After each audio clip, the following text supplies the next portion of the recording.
রাজশাহী বিভাগে প্রথমবারের মতো অনুষ্ঠিত হয়েছে অ্যাপেক্স অ্যাস্ট্রা অলিম্পিয়াডের প্রাথমিক বাছাই পর্ব। বুধবার বিকেলে রাজশাহী বিশ্ববিদ্যালয়ের প্রকৌশল অনুষদের doctor M A. Wazed Miah academic ভবনে অনুষ্ঠিত হয় অলিম্পিয়াড শিক্ষার্থীদের পরীক্ষা। এই আয়োজনে অংশ নেন স্কুল ও কলেজ পড়ুয়া ৪৩ জন শিক্ষার্থী।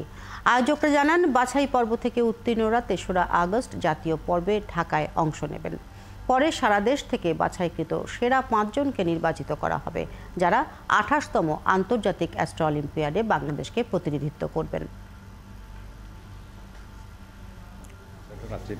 সেভাবে আমার কাছে মনে হয় খুব কম হবে।